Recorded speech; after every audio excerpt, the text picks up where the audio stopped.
What's going on, everybody? It's your boy Yarrell. Welcome to Spilling All the Tea. I have some reality tea for you guys today, and it is Real Housewives of Atlanta, Season 7, Episode 18. And with this being Spilling All the Tea, you know I gotta have some tea. But I don't have tea today. I have some plaid.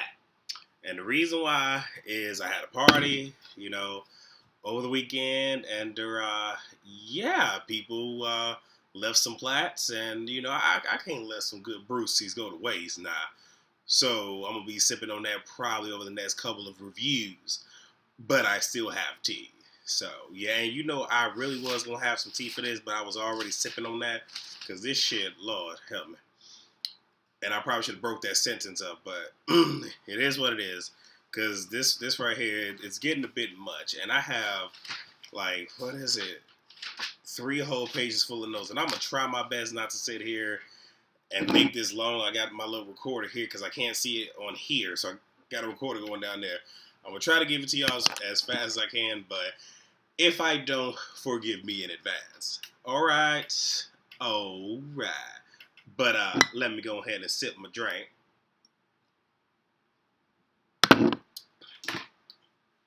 Hit my vape.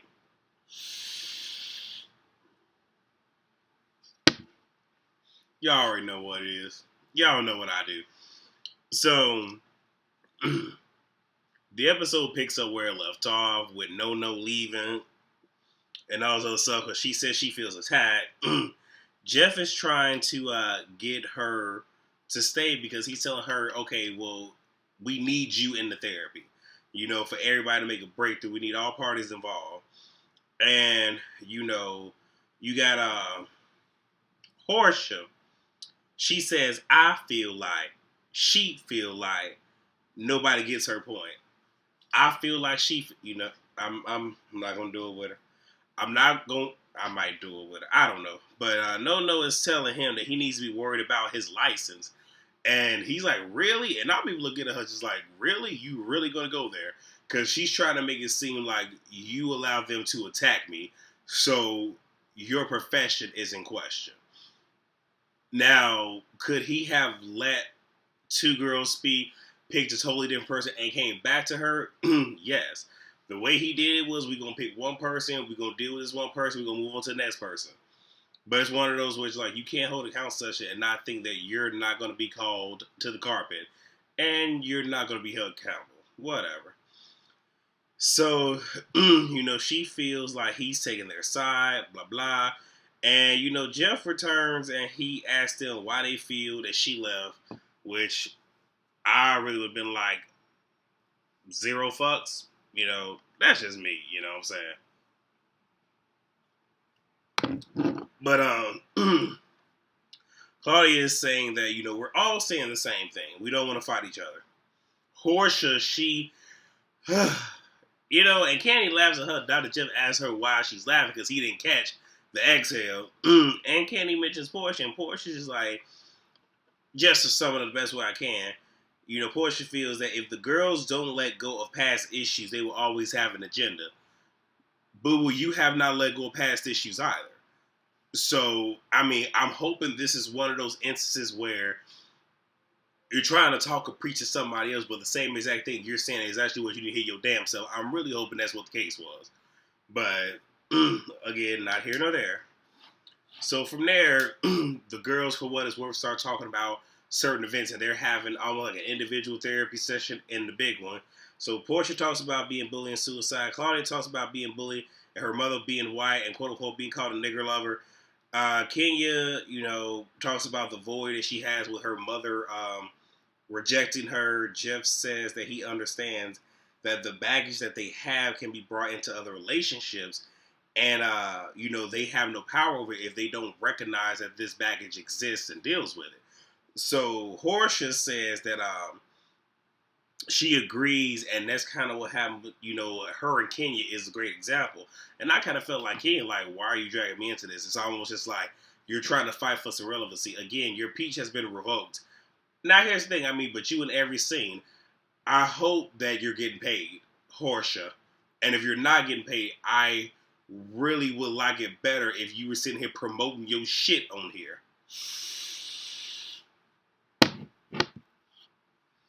Because the only thing that you promoted thus far is your shit with Dish Nation. That's about it. So if you're going to be on here, you need to take advantage of this damn screen time, boo-boo.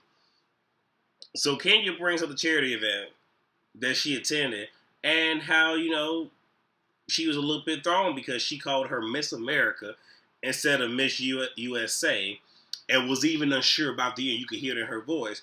Now, here's the thing. If I was her, I would feel some kind of way too. Just like, if you're going to invite me here, that's one thing. If you're going to sit here and give me a shout out, make sure it's right. Make sure you have done your research on me.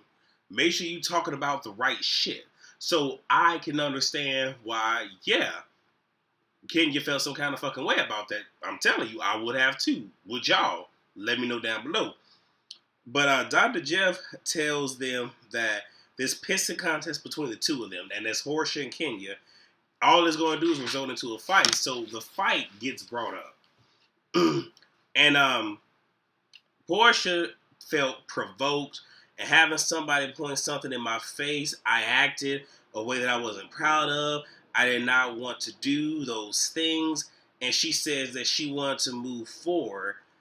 And, she mentions that Kenya apologized and she accepted it. Because Kenya said, you never apologized. From what I saw, from what I recall, she never did. Now, here's the shit that I'm going to talk on. Right quick. I'm all about wanting to take responsibility for their actions. Now, again, I'm going to be straight up 100 with you. You're not going to put shit in my face. You really not. You're not going to get in my face. So you're not going to get in my face, let alone you're going to put a fucking object in my face. Now, mind you, it really depends on my state of mind. Because I did say in my Spirit and Soul video, where's your focus? Depending on, like, if I start my day out thinking about, the big guy upstairs, the Most High, most of the time I don't sit here and react the way that I am used to reacting, but at the same exact time, you're not going to sit here and pull my whole card. Not period. You're not going to pull it. 1. 2, I'll be one of those where I'm going to let your ass know, and I'm going to give your ass a smooth warning. You better get that shit the fuck out of my face, and you ain't got but one more motherfucking time. You can say whatever the fuck you want to say to me. You can talk over me. You can use a loudspeaker, but as soon as that shit gets in my face, that's when we have a motherfucking issue. And that's why I'm probably finna square the fuck up with your ass. That's how that shit's gonna go. And this is me being honest. But what I will say is I don't like how she did not accept responsibility. Because because if it was me, I would have been like, you know what? This shit happened. This is how I reacted. And I just wasn't happy with my actions. But at the end of the day, this is how I reacted, and I can't take it back. I can say that I'm sorry for my actions and how I portrayed myself and how I may have disrespected my family name. Had she said something like that, I would have been like, you know what? I see growth in you. I didn't get any of that. So, yeah. Moving on. So, she also brings up Claudia, bringing up the African man thing and how she said, Kenya pointed her finger, but she more or less knife-handed. And, was saying that she was doing the same thing. She did the same thing as before, and her doing the same thing she's been doing for so long, and it just takes her back to a place where she can't believe anything. And again, you're not taking any ownership, and you're allowing somebody to not only rent space in your mind for free, not paying not a lick of rent. Again, you're just not accepting any kind of responsibility. Just like, you know what? I allowed myself to go there. I allowed you to get under my skin, and I allowed myself to lose control, but she ain't saying that. She ain't saying that. Now, Kenya had a smirk on her face. Now, I don't know if she truly had the smirk, or if that was just editing, because we all know Bravo be shicey with the editing. But, she makes mention that Portia has a perverse way almost of retelling her story. And, Portia's like, well, there are other people there. And she was like, right, Candy? And all Candy said, because everybody kind of, well, not everybody, but I know Kenya turned her face up a little bit. But she was just like, I just don't agree with the way that y'all came at her. The way that y'all presented the information, whatever the case may be, paraphrasing here. And, Claudia said that, she might have been wrong by the way that she might have addressed the issue. And she apologized. she says she was wrong, but she says that she says I already apologized, and Portia's like, okay. So if she already apologized, it's almost like you're rehashing it, whatever. So Kenya apologizes, but she apologizes if she felt attacked. And Dr. Jeff was like, if you're going to apologize, why don't you do it as Claudia did? And Kenya said, well, she must apologize at the same exact time. And Dr. Jeff mentions that the relationship between them is destructive and they need to do better. He challenges them to do better, and then Kenya apologizes. Now, I'm going to say this. Real motherfucking talk. If I'm gonna pull a no. If I said what I said and I meant what I said, I'm not gonna sit and apologize for what I said. Now I may apologize for how the fuck the shit came out, because I'm gonna let y'all know right now. If I sit here and respond to shit in the moment, oh trust me, the delivery is very nasty, very. And if it's an argument, I'm coming for your jugular. I'm coming for the fucking trachea. I'm coming for your larynx. I'm coming to sit here and take all this shit from your ass. I'm just being honest here now. But here's the thing. I apologize for how the shit may have come out, my delivery. And I apologize if you may have taken the shit the way that you fucking took it. But if I said what I said and meant what I said, I'm not apologizing for that. Point blank in the motherfucking period. Sorry. That's it. Now, granted, in certain instances, I have apologized when I knew I ain't do not a thing wrong. But I'm just saying, it is what it is. So Dr. Jeff brings up, okay, well, No isn't here, so what we gonna do about Phaedra? How, since she ain't here? And Portia mentions how she had reservations about coming because of the night before, and her and Kenny having distance. So right there, I felt some kind of way. It's like, well, if y'all talked the night before, and she's having reservations and shit. Did her and Kenny not just talk this shit out, even though she was cold as fuck to her? And I'm talking about Phaedra. But, it's one of those ways, like, the conversations are still going on. And Candy laughed because she's just like, I apologize. But, she wonders, if there really was an issue, why the fuck is she talking to No and Portia? Good question. So, Dr. Jeff wants her to reach out to Phaedra. And Candy says she will. Dr. Jeff wants to know how they can reach out to No. And Kenya says, hey, why don't we do a video message? And Candy pretty much said the same. Well, damn, where my fucking vape at? Nah, I misplaced the shit. Here it is. So Candy pretty much said kind of what I was thinking. I was just like, girl, bye. And I don't even say that, but that's what was in my head. And Candy literally said, I was just like, all right, Candy, we on the same frequency right now. Same frequency. Excuse me. So, No is rehearsing her lines for Broadway. And, she talks to her minion, Greg, about how she felt attacked. Don't give a fuck. And she says since Candy and Portia didn't speak up for the truth, she was like, bye. So, my whole thing is, which one was it? Did you feel attacked? Or were you mad that, your other minion, Portia, didn't get up? Because, like I said, Candy is Switzerland. She neutral as shit. She ain't taking no motherfucking side. But here's the thing. You want to be like, she didn't speak up for the truth? No, you got mad. She was the main one to literally call you out on your bullshit in such a way that it was just like, Any motherfucking way. Candy is shooting pool with Ty, Cynthia, and Peter stop by. And Cynthia brings up the session. And we can tell that Candy did not have pillow talk with Ty, because Ty's kind of looking like, but of course, Patricia and Cynthia, they didn't have pillow talk. Now my whole thing, if it's pillow talk, keep it there. Don't bring this shit back. And again, I'm not any fucking way. I'm not gonna do that. I'm not gonna do that. Not today. But Cynthia also brings up, I can't believe she attacked Dr. Jeff. Oh, she attacked Dr. Jeff. It's one of those ways. It's like, okay, you being messy. You are being messy. Again, my whole thing is if you're going to be messy, be all the way messy. You're going to pop it all the way the fuck off. Okay. And like I said, I know she's fighting for a damn storyline right now. She is fighting hard as hell. Moving on. So, Sarah Jake's daughter, TD Jake, stops by and visits. And I'm truly going to say this. I'm starting to get upset because Phaedra is trying to paint herself as, being holy, and her whole thing is, well, I'm a PK, preacher's kid, and she's a PK. We both had our troubles. You know what I'm saying? And, certain things we done, might not be, in agreement with the church, so that's why they're meeting up. But but I'll get to that point in a minute. I'm not gonna do it.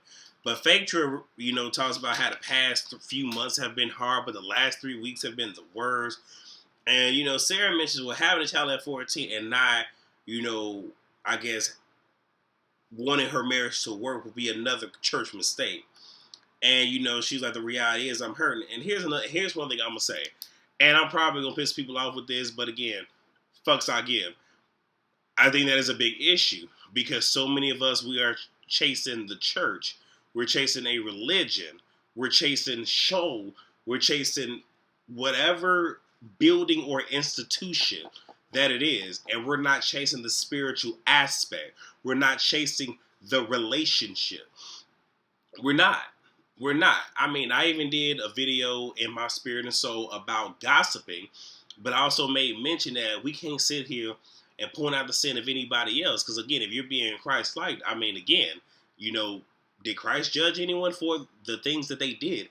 He didn't. He either gave them an alternate way of going, or he loved them in their sin, and for what is worth, even potentially tried to maybe, because we don't know all of the inner works of the sword, but maybe possibly try to work with them on that.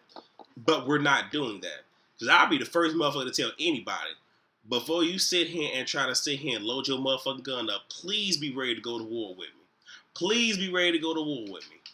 Because I know my sin, but I live in my damn truth. And I'm going to tell you right now, unless you want me to sit here and air all your shit out, don't do it. Don't go there. So I think that's part of the issue that Sarah had. Again, I don't know her story.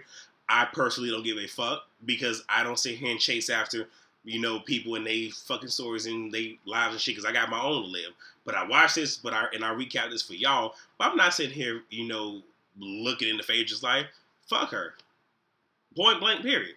Anyway, let me see, where am I? So she says that, he said in the last, I guess few days and pretty much at the end, he had said things and even done things that were hurtful. And it's madness every day. And she's crying and she is dogging him. I want y'all to know that she is dogging his ass yet again. And she says, well, she's at peace now. She's giving me crocodile tears. I'm sorry. That's a put on. I really feel that's a fucking put on. Because now all of a sudden we crying outside of the few little, dots you can share with your mama, your mammy. The fuck out of here. So, she says she can't be open with people because she feels they may have an agenda, but mentions how no has been there for her. But you feel people may have an agenda because you have some shit to hide. You're not being upfront and honest with yourself. That's what the issue is. And of course, if you sit here and reveal all your skeletons, you're going to be scared. But here, and I don't know if I was going to mention this any other time, but I'll mention this shit now. You want to sit here and light shade fucking Candy. I hope I'm not the only one that caught that. But Candy is the main one not talk about none of your motherfucking business. No pillow talk. People bringing shit up. She's lying on your behalf. But, what, she can keep a secret? Okay. Last time I checked, Escape had a fucking CD called Traces of My Lipstick. And she had, they had a song called, My Little Secret. And that's how we gonna keep it. They think so, but they really won't know. She can keep a secret. She can. Now she can't keep her business life, away from her friends shit, but she can keep a damn secret amongst friends now. I'm just saying. So Kenya is doing a script table read of Life Tour Zone, 3 weeks until filming. Kenya's all over the place, and, she's, wearing all these different hats.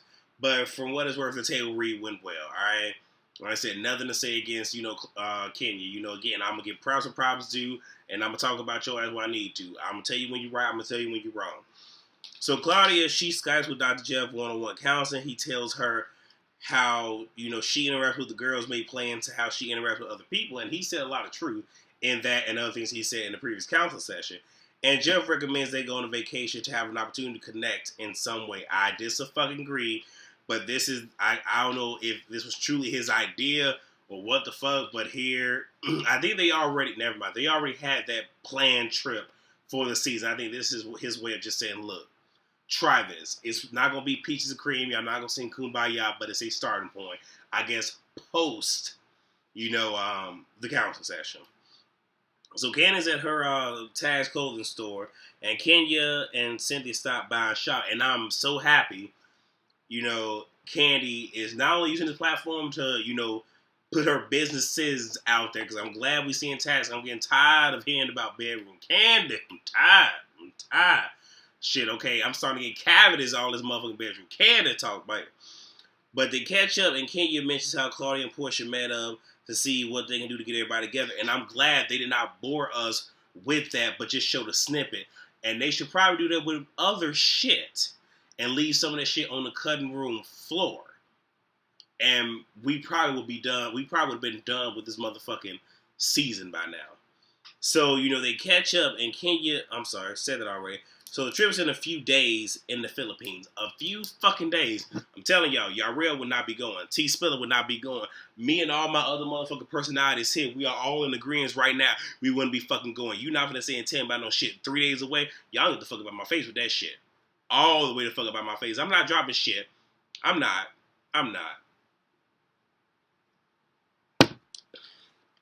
So, Candy says she would go, but she's unsure about the girls.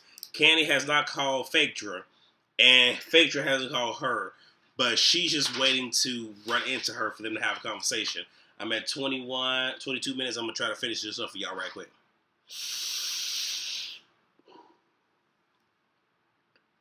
So Phaedra meets with a divorce attorney named Ronnie. Who cares? And she mentions how Apollo wanted a divorce, and she wants to be protected, and she wants to know how to proceed. I look at it this way. If he really wanted a divorce, he would have got it before he left. He made mention of it.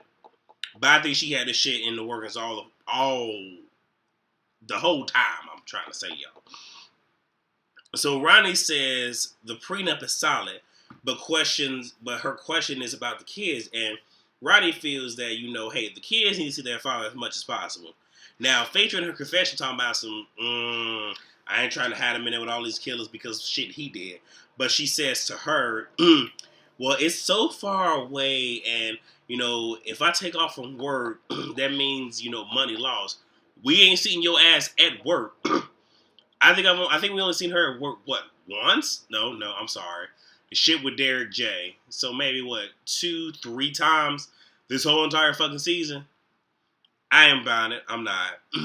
So Ronnie asks her about her marriage, and she bashes him yet again. And I'm going to make my point at the very end. But Phaedra says that she thought he had changed, but he didn't.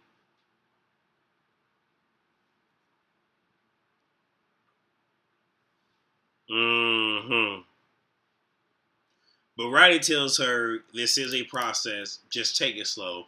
Don't rush in anything. So that's my review. But I just have one thing to say. I'm going to use her real name for this. Portia. I will give her props on one thing. She went through some shit last season. She did her best to, save face. Yet at the same exact time, not put all of her business out there. Because it doesn't just affect you, it affects him. Regardless of whatever agreements y'all may or may not have had. But there are some things that do not need to play out in front of the camera. So a lot of this played out in front of the camera because you allowed it to play out in front of the camera. Because I'm pretty sure we could have saw all the shit between her and Cordell, but we did not. Because in her mind, and I will give her this. You chose to not sit here and, defame your husband, to not drag his name through the dirt, even though he did it to you. And that is respectable. I respect that. I'm giving her kudos for that. All right? And honestly, I think with everything that went on, I don't think Apollo would have said and did have the shit that he did had she not done whatever the fuck it is that she did to him. Because there's always, like I said, you do something, you get something. There's always a cause and effect and a chain reaction. So I don't like the fact that she's sitting here dogging his ass out, especially now that he's locked up and he cannot defend himself. I don't like that, and I think that is very wrong, and that gives him no chance to speak his piece. I'm hoping and praying now that they are able to sit here and Skype with his ass in jail in his motherfucking jumpsuit and let him sit here and do the motherfucking interview from there. Do his piece from the unit from there. Because I don't want them to tell, I'm hoping somebody from Bar will watch it, and don't tell Phaedra. Please, I want him to surprise, I want him to do a surprise, as they say in Family Guy, and shock the fuck out of her and shade the fuck out of her. That's what the fuck I want, y'all. But with all that being said, because if I keep going, this is going to be a 30-minute motherfucking video. That is my recap for Housewives of Atlanta, Season 7, Episode 18. With all the videos, please rate, comment, subscribe, share with a friend, share it on social media. Bring some more people on over to the family, on over to the fam, to the channel, and all that good jazz. And, as I say to all the old subscribers, thank you for rocking out with me. It's been a little rough, a little rocky, but I thank you and I appreciate all of you. To the new subscribers, again, welcome to the family. It is nothing but love over here. Nothing but love. You know what I'm saying? Even some of the YouTubers who have subscribers of the woo-ha, Miss Squeaky Jones, D-Miss, especially Lady Nika. I love Lady Nika. Like, she is, one of my biggest, cheerleaders. Like, thank you, thank you, thank you. Cemented. There's so many people who have their channels, but they come by here and they show me so much love. And, I'm on their channels, too, and I thank them so much, wholeheartedly. Like, I appreciate them, and I love them. I love them. But what I'm saying is, it is nothing but love over here. Even if we disagree, it's still nothing but love. On a real quick tangent, it's going to be 30 minutes. Somebody was trying to have a take me to Jesus moment, even though they know I'm Jewish. But still, that was in love. I responded in love. So there's nothing but love over here, you guys. So, again, for the new subscribers, you're welcome to the family. You're already into those doing the drive-by. You guys are more than welcome to come into the family. If y'all still on the outskirts and everything, y'all still, peruse, whatever the word is. Check out videos, and if y'all ready, come on over, come on in. And since this is spilling all the tea, y'all know I got to, I'm going to say whatever y'all want to catch it, because I'm going to spill something. It's not really tea today, it's platinum. But yeah, delicious. So, as I always say, I love all of you. Thank you for the support. Thank you for stopping by. Thank you for taking almost 30 minutes out of your day to watch my crazy ass. So, until next time, I want y'all to have a fantastic day, a fantastic week. And yes, until next time, y'all. Peace.